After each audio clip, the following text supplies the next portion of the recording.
you too scared to sell, especially as a coach, as a conscious entrepreneur? Are you feeling like at least reluctant to share your gifts with others? If so, this one's for you. I want to talk to you and send you lots of love around how to overcome your fears of selling, right? A fear of sales. It's maybe you feel like it's slimy or weird or predatory and rude. And there's more behind why you may feel scared now, especially to sell. Be kind to yourself if that's the situation. Let's talk about it. I'm Sensei Victoria Whitfield, founder of strategicmeditation.com, and I'm the world's first business Reiki master. At strategicmeditation.com, I help impact-driven entrepreneurs and leaders like you making positive impact in the world to get and stay grounded and clear in mind, body, and business. I'm on a mission to make sure that you increase your energy so that you can increase your income and impact, right? That positive impact in the world. If that speaks to you, make sure you like, share, subscribe. Let the algorithm know that, hey, this is valuable. If you've gotten any value from any of my previous videos, or if at any point you feel like, ooh, this was good, what you just said was a writer downer, go ahead and hit that like button and let the YouTube algorithm know. Especially because this is our fourth and final installment of a 4-episode chapter study of Think and Grow Rich by Napoleon Hill, chapter number 15 of the 6 Ghosts of Fear. And I've been working through the entire book, Think and Grow Rich, over the last year and a half, chapter by chapter, and calling that the Stay on Track series. And this is the last episode of the book. So yay, we did it. Oh my gosh. Right? And Think and Grow Rich helps me stay on track. And I'm so happy and grateful to have delivered the entire book now, as of today, of helping you stay on track in thinking and grow rich for yourself as well. Because when we grow rich, it's about adding richness to the world, to our lives and the lives of others, being a force for good and helping people rise up, right? So with that, let's get to this. Talking about too scared to sell.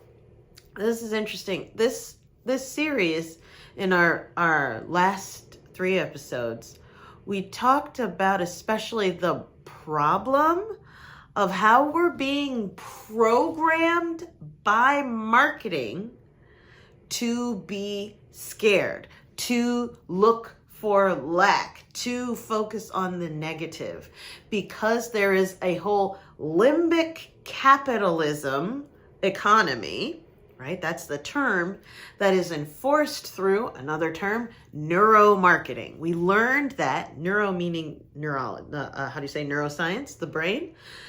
This limbic capitalism is capitalism that harvests the capital of your emotions. That's what the limbic part of the brain is, right? It's fear and shock and ooh and excitement and sexy and all of the feelings, all of the emotions come from our limbic brain, but the most intense, the most primal ones come from our reptilian brain, which is what we learned in previous videos. And today in particular, my spirit guides have guided me to talk to you as a coach and an entrepreneur who may be, take your hands, sitting on your hands and not sharing your gifts. One of my awesome coaches, one of many coaches I've worked with, Fabienne Fredrickson from boldheart.com, she calls it sharing your brownies. And she describes this experience, like a hypothetical experience. Think that you are inviting everyone over to your apartment for a lovely dinner and social time.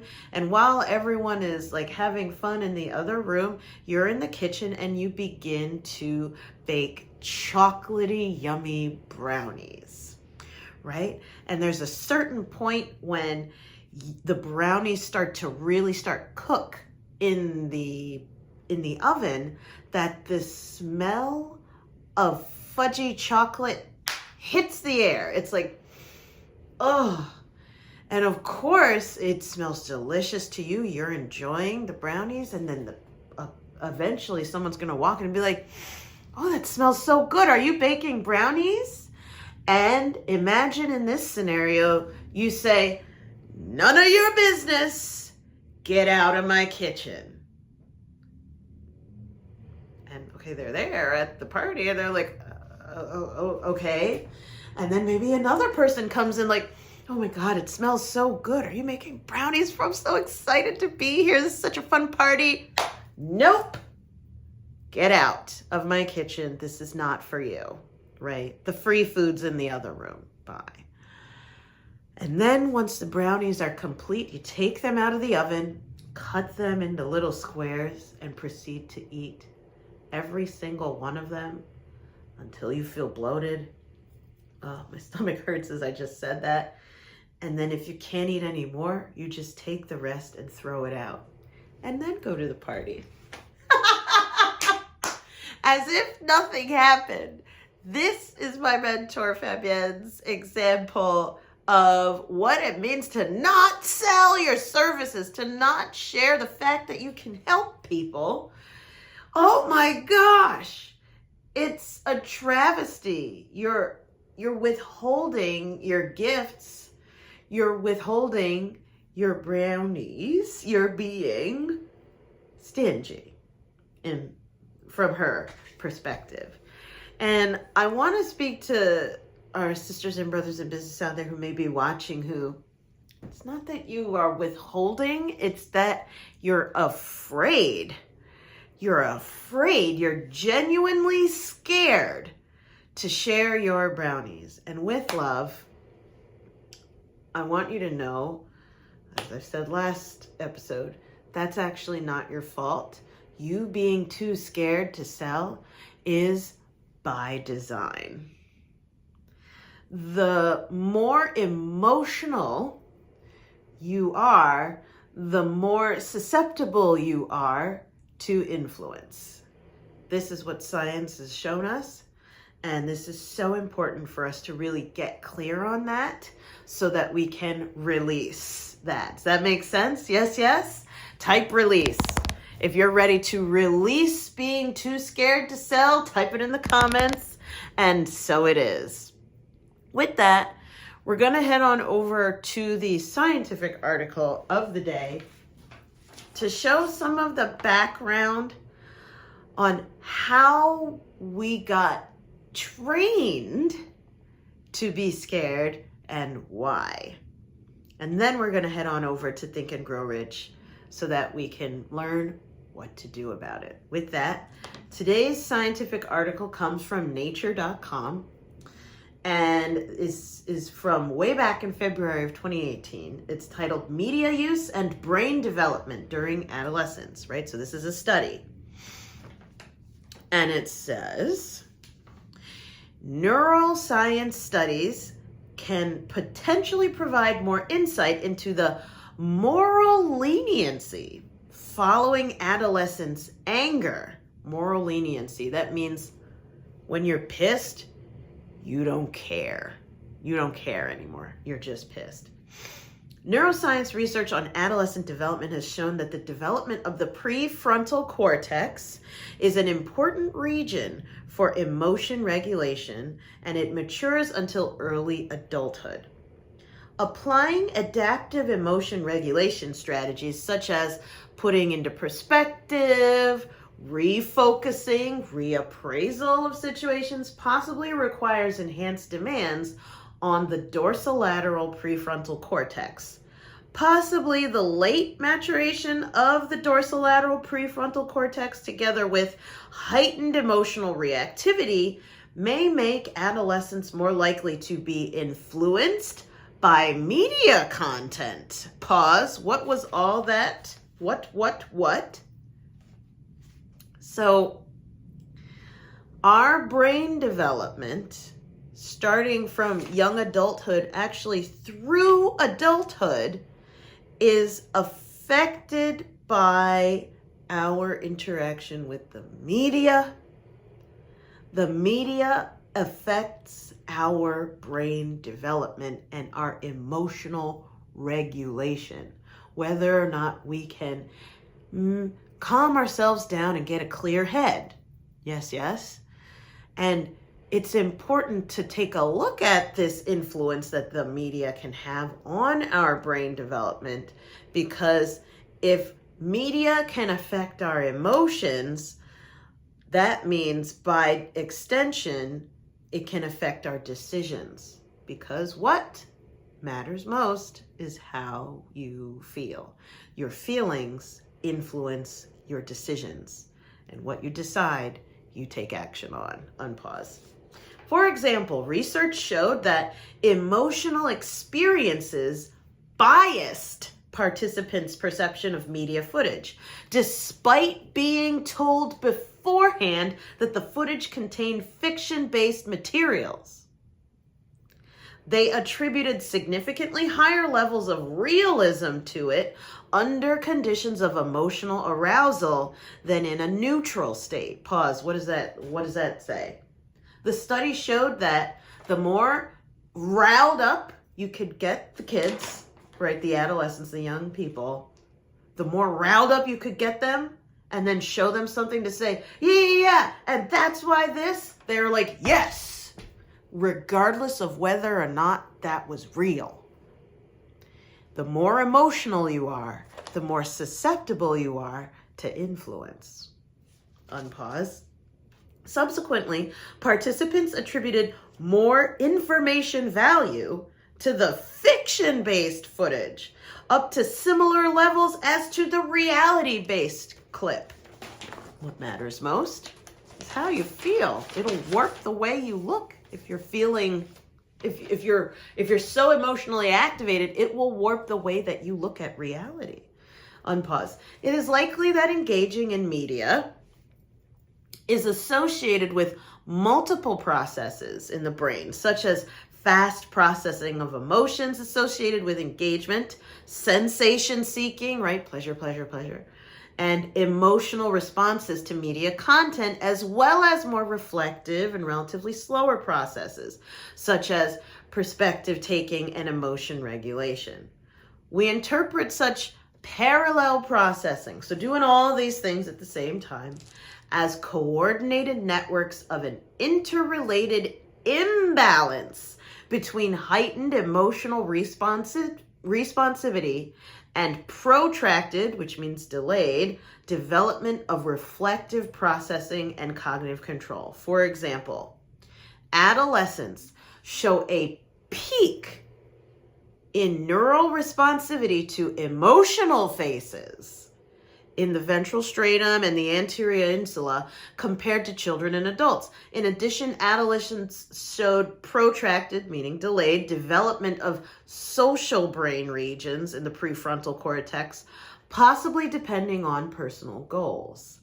When media encounters are emotionally gripping, such parallel processing, meaning doing all those different things at the same time, may explain why people take fake information from media as real. Quote, it just feels real. The emotional response seems to blur the borders between fact and fake. The instantaneous response based on emotional or accompanying sensory feedback apparently takes momentary control precedence over cognitive reflection and biases, subsequent information and processing. These findings may perhaps also explain how social reality can be perceived in accordance to how the world is represented in emotion-arousing, sensationalist, or populist media messages, even when it concerns so-called fake news. In all, these suggestions call for further empirical testing, specifically when comparing adolescents and adults. But another intriguing question for future research is whether regulation or control of media-generated emotions can be trained. It was previously found that in training of executive functions associated with increased activity in the dorsolateral prefrontal cortex, but it remains an open question whether activity in that region can be influenced by aggression regulation training and behavioral control, and whether the results and changes in the functional and structural properties of the brain. Tying this back to too scared to sell. All of that study just said, if I just went deep into science mode and you're like, what that said is that media trains our brains to be highly emotional, aka highly fearful, so that our minds can be then programmed, trained, and controlled. The science, it's in the literature right now, that the more emotional you are, the more your mind is being controlled by something other than you, aka the thing that is making you emotional. So if you are fearful, if you are being told to be like, no, don't share, no, don't put yourself out there, no, you're a slime ball for selling, no, that's weird, or who charges that much? My question to you is, who told you that? Who told you that? This study is saying that came from the media, and because it's so emotionally sensationalist and exciting, the media now more than ever, that it's just going to convince you that it's a bad economy out there. And you won't be able to disagree because you've been emotionally activated. The more that you can get afraid and then hear it's a bad economy, you'll immediately believe, well, I was already scared and now I'm getting confirmations from the universe that it's a bad economy and everything's going down. But science has shown us from the article that we just read that that is a tactic that is being played regularly. And in that study, they were studying adolescents, but they said, future research, aka this was back in 2018, future research may want to take a look at how this affects adults. If you look back over our last few episodes, we've been discussing neuromarketing and limbic capitalism. They studied the adults, and oh yeah, they can program us too. It's time for us to open our eyes and wake up and see, wait a minute. Why am I scared? Am I scared because I've been watching scary stuff? Am I too scared to sell because I've only seen sales done badly, right? Am I too scared to speak up and share my gifts because I'm only reading stuff that shows me people getting destroyed because they share their love, they share their gifts? Or am I only hearing stories about that? Am I only surrounded by people who say, oh, that's too much money, or people aren't buying anything anymore, right? Those negative emotions and those negative feelings are on purpose. They are put in you on purpose to convince you that negativity is real. But I'm here to tell you, positivity, abundance, wealth, joy, love, and high vibration, pleasure and joy and ease and freedom, absolute freedom, financial freedom, all of that you seek is just as real as all of the opposite. What you focus on expands. If you're too scared to sell, you have got to stop focusing on your fear of selling. What's the opposite of fear? Faith. You got to get away from the hate and into the love. You've got to get out of your head and into your heart. Think and Grow Rich. This is where Think and Grow Rich comes in. Let's take a look at this. What to do when we're too scared to sell. From the 6 Ghosts of Fear. Napoleon Hill says, the devil's workshop, right? The devil for him is the enemy, the anti-visionary, the one who is against you. In addition to the 6 basic fears, there is another evil by which people suffer. It constitutes a rich soil in which the seeds of failure grow abundantly. It is so subtle that its presence often is not detected. This affliction cannot properly be classed as a fear. For want of a better name, let us call this evil susceptibility to negative influences. Here we go. You can easily protect yourself against highway robbers because the law provides organized cooperation for your benefit, right? You can call the police. But this 7th basic evil of being susceptible to negative influence is more difficult to master because it strikes when you are not aware of its presence, when you are asleep, and while you are awake. Moreover, its weapon is intangible because it consists of merely a state of mind. This evil is so dangerous because it strikes in as many different forms as there are human experiences. Sometimes it enters the mind through the well-meant words of one's own relatives. Why don't you get a real job? People don't have that much money. Nobody's buying anything. You should get a real job. How many of you have heard that? Comment below. Sending you love. At other times, it bores from within through one's own mental attitude. It is always as deadly as poison, even though it may not kill as quickly.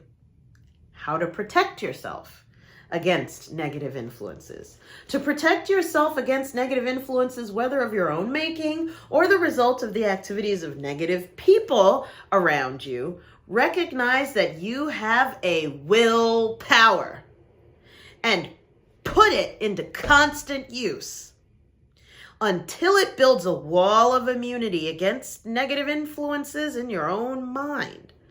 Recognize the fact that you and every other human being are by nature lazy, indifferent, and susceptible to all suggestions that harmonize with your weaknesses. Pause, as we saw in the scientific article, right? When we have weak emotions, we become weak-minded and susceptible to being programmed. Unpause.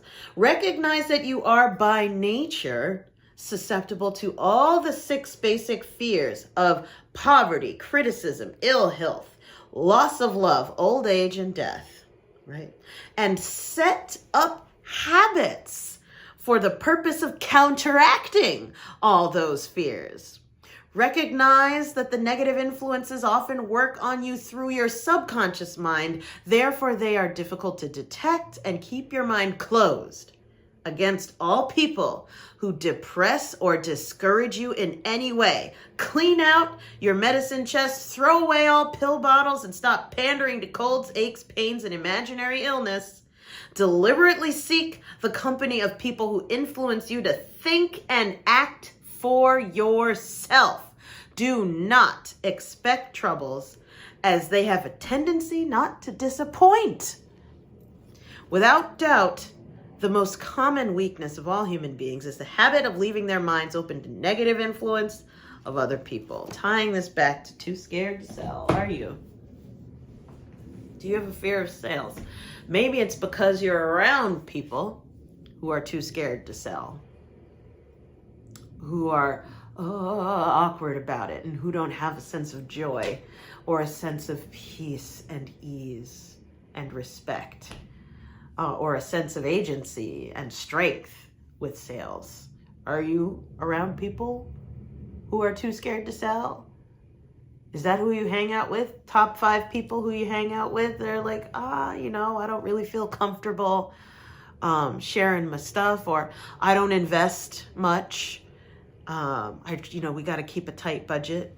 Are you surrounded by lack mindset people? Who comes to mind?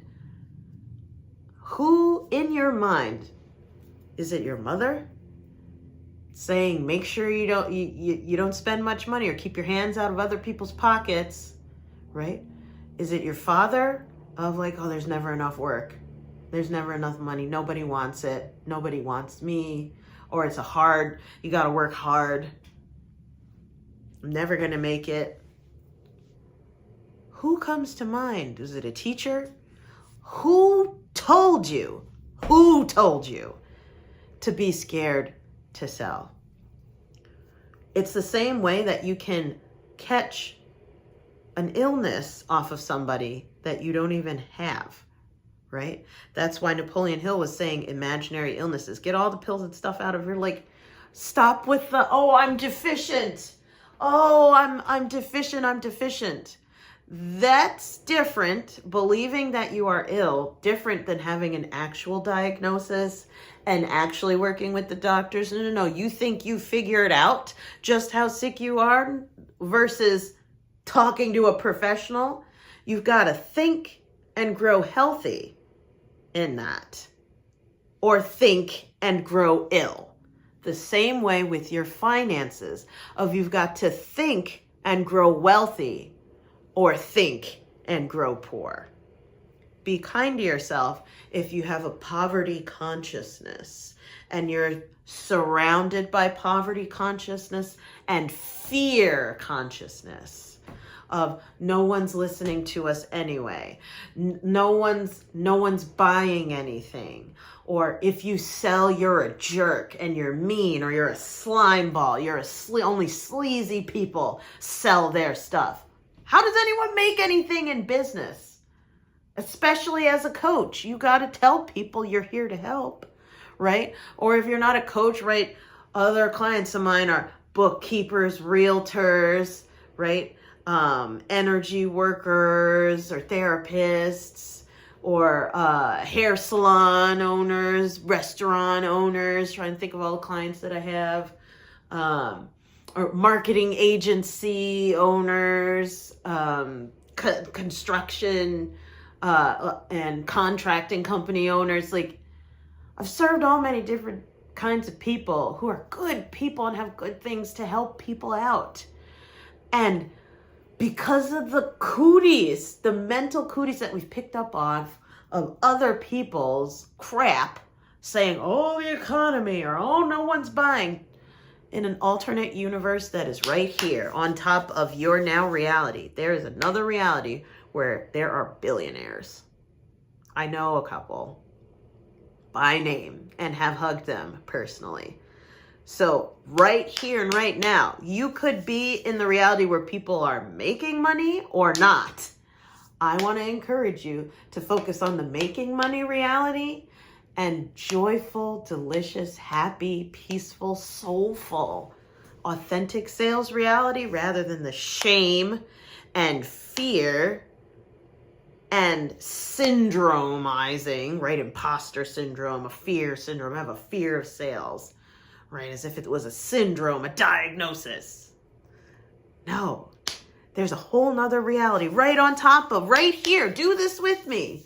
Do this with me. Put your hands on top of each other. I could focus on wealth or lack. Wealth or lack. Abundance or lack. They're right here. They're right here. Whatever you focus on expands. Be kind to yourself if you're continuing to manifest and invest in a fear of sales. That is going to end up being more expensive and going to bankrupt your business than you think. Watch out for it. With that, the tarot card of the day. So Spirit says what we need to be looking out for is the 8 of Fire as a challenger. Events moving at a fast pace. Delays are over. Many things happening at once. Let me read to you. So a challenger means you're avoiding looking at this, you're invited to take a look and really embrace, or you may be denying this as a reality. Unpause. Hold on tight, because things now move into high gear. Past delays are over, and your plans manifest with swiftness and energy. You may feel caught off guard as frenzied activities take over. It's exhilarating and a little overwhelming, but it feels good to see your dreams coming true. Suddenly you have a lot of things going on. Too many balls in the air, stay grounded. Your messages are being positively received right now. Embrace the spotlight. Additional meanings of this card: receiving needed information, inspiration, sudden travel, and unexpected level of success.